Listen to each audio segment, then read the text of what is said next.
พลังแห่งจิตปัจจุบันทางสู่การตื่นรู้และเยียวยาจิตปัจจุบันเป็นสิ่งที่ทุกคนสามารถที่จะฝึกฝนเรียนรู้ผ่านการเฝ้าดูความคิดเพื่อที่จะแยกแยะความคิดความรู้สึกออกจากตัวตนของเราและค่อยๆสร้างหนทางเชื่อมโยงจิตเดิมแท้ซึ่งเรียกกันว่าตื่นรู้ใครหลายคนมักเข้าใจว่าการตื่นรู้เป็นปาฏิหาริย์หรือเรื่องที่เกินจริงเกิดขึ้นได้กับคนพิเศษเช่นศาสดาหรือพระพุทธเจ้าแต่ในความเป็นจริงแล้วการตื่นรู้เป็นสมบัติที่ทุกคนสามารถค้นพบได้เพราะจิตเดิมแท้ซึ่งไม่ผ่านการปรุงแต่งด้วยความคิดนั้น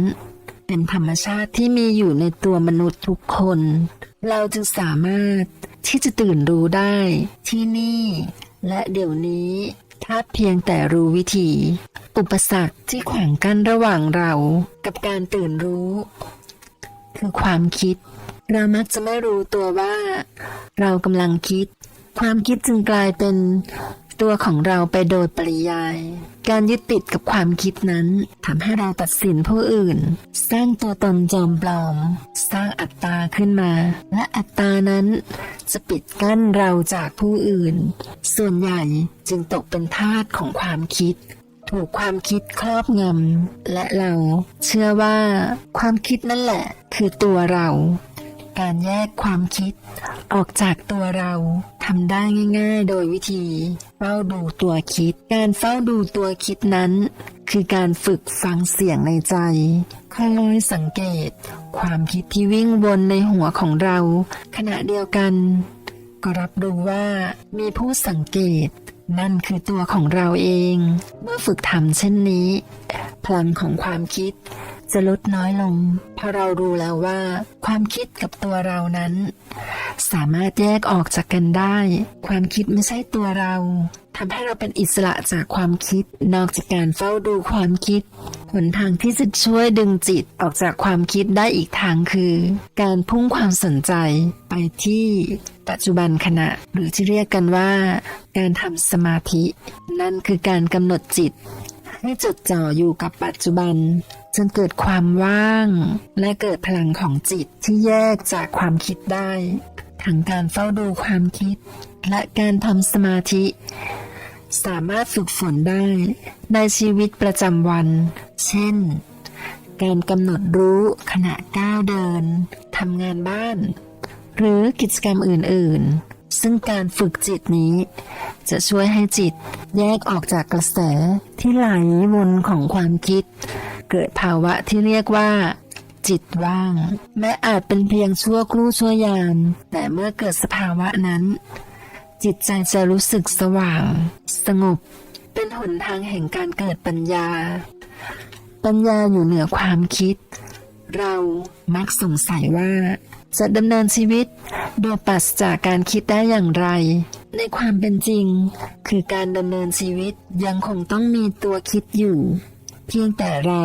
ต้องเป็นนายของความคิดเท่าที่จำเป็นคิดอย่างไม่ปรุงแต่งปัญญาและการตื่นรู้ในระดับของจิตสำนึกที่อยู่เหนือความคิดนั่นคือเรายังคงคิดแต่คิดอย่างมีประสิทธิภาพคิดเพื่อจุดประสงค์ในการปฏิบัติคิดอย่างมีพลังแห่งความสร้างสรรค์ไม่ใช่การคิดบนพื้นฐานของการยึดติดกับอัตตาตัวตนเช่นเดิมหนทางในการพ้นทุกข์ความทุกข์นั้นยึดโยงอยู่กับการเวลาไม่เป็นเพราะอดีตที่สร้างบาดแผลในใจก็เป็นเพราะความกังวลห่วงใยในอนาคตหนทางในการพ้นทุกข์จึงอยู่ที่ปัจจุบันขณะการใช้ชีวิตโดยตั้งมั่นอยู่กับปัจจุบันและคอยหมั่นสังเกตกลไกการทำงานของความคิดจิตใจยอมรับในความทุกข์ที่มีจิตใจก็จะเบาสบายขึ้นความทุกข์นั้นเป็นภาพลวงตาและหล่อเลี้ยงไว้ด้วยอัตตาสิ่งที่ความทุกข์กลัวที่สุดคือการถูกค้นพบเรามักกลัวการเผชิญหน้ากับความทุกข์ทำให้หลบเลี่ยง หลีกหนีแต่การหลีกหนีนั้นยิ่งทำให้เกิดความทุกข์ฝังลึกในตัวของเรา ดังนั้นการยอมรับและเฝ้าดูเผชิญหน้ากับความทุกข์รู้ว่ามันคือตัวทุกข์ไม่คิดไม่วิเคราะห์รู้เพียงแต่รู้ในขณะเดียวกันก็รู้สึกตัวว่าเรากำลังเป็นผู้สังเกตนั่นแหละพลังแห่งจิตปัจจุบันและความรู้ตัวทั่วพร้อมจะเกิดขึ้น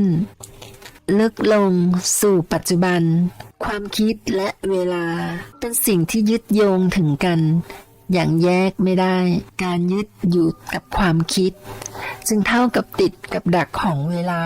ความคิดจะพาเราไปยังอดีตเพราะอดีตนั้นสร้างตัวตนของเราหรือไม่ก็พาไปยังอนาคตเพื่อเติมเต็มตัวตนบางอย่างเห็นไหมคะว่ามันทำให้เราอยู่กับเวลาจึงทำให้เราคิดถึงแต่อดีตกับอนาคตการยุติภาพลวงตาของเวลาด้วยการอยู่กับปัจจุบันจึงช่วยให้เราแยกตัวออกจากความคิดได้โดยอัตโนมัติบรมครูแทบทุกสายด้านจิตวิญญาณล้วนชี้แนะว่าปัจจุบันคือกุญแจสำคัญสู่การเติบโตทางจิตวิญญาณเพราะอดีตและอนาคตนั้นไม่มีจริงมีเพียงปัจจุบันที่ดำรงอยู่การเฝ้าสังเกตตัวเองคือหนทางที่ช่วยให้เรารู้เนื้อรู้ตัวมากขึ้นโดยอัตโนมัติจงเฝ้าดูจิตเฝ้าดูความคิดสังเกตตนเองว่าบ่อยแค่ไหน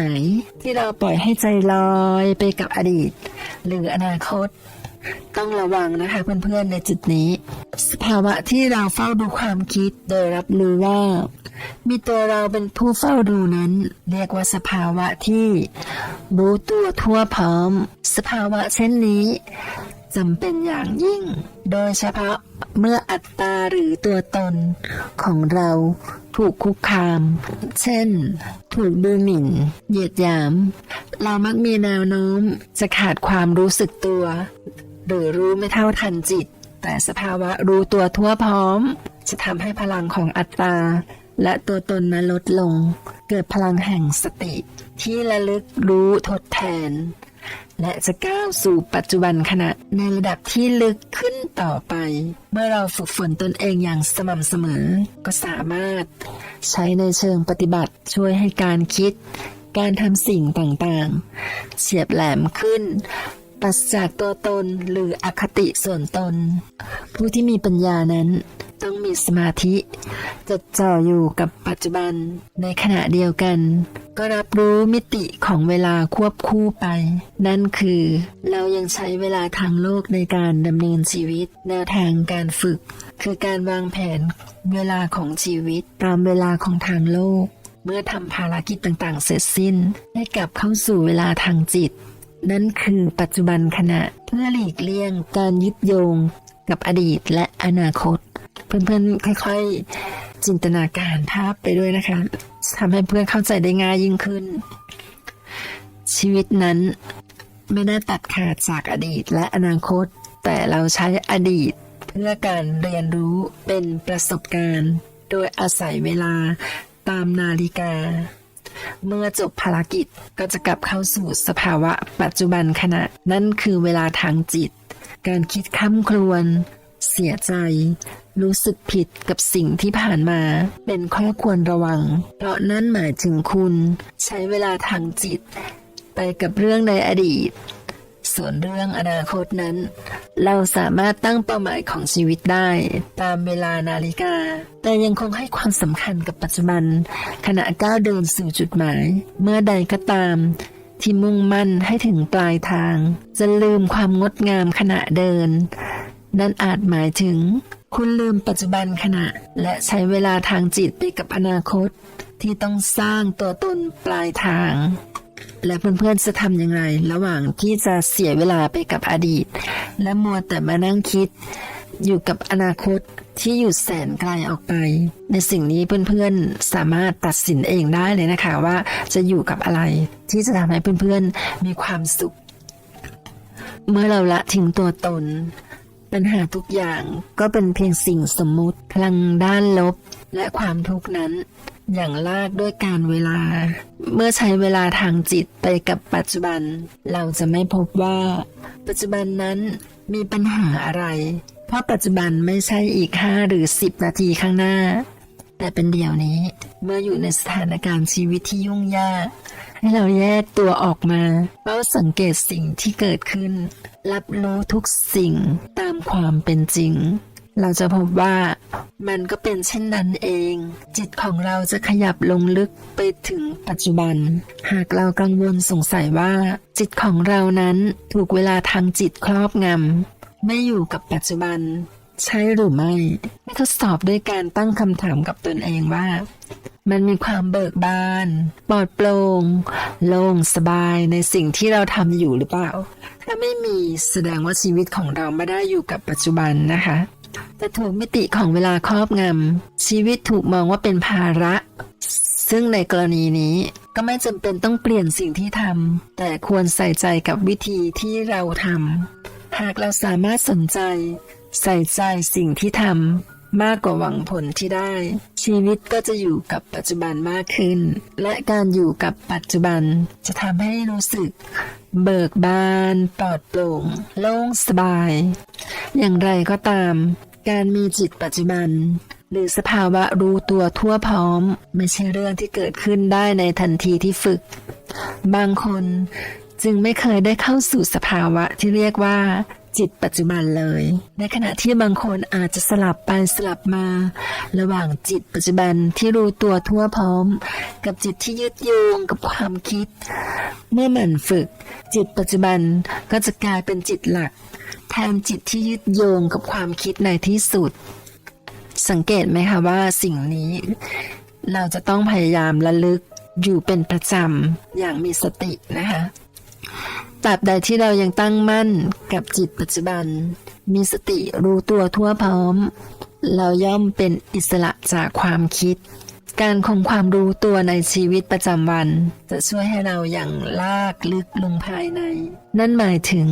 การที่เราอยู่กับเนื้อกับตัวจนกำหนดรู้ความเป็นไปในร่างกายเกิดช่วงเวลาที่เรียกว่าจิตว่างหรือการตื่นรู้อย่างฉับพลันจิตที่ตื่นรู้นั่นจะรับรู้ถึงความงดงามของโลกและธรรมชาติอย่างลึกซึ้งแม้จะเป็นเพียงชั่วขณะก็ทำให้เกิดความเบิกบานได้เลยลองสังเกตตัวเองนะคะเวลาเราทำอะไรสักอย่างหนึ่งหรือว่าเดินไปไหนสักอย่างหนึ่งแล้วหันไปเห็นอะไรที่มันเป็น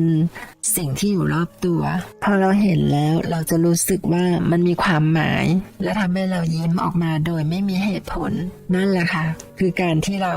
อยู่ในช่วงของเวลาที่เรียกว่าจิตว่างมันจะไม่มีเหตุผลแต่มันจะมีความสุขเมื่อเราระลึกรู้ถึงจิตเดิมแท้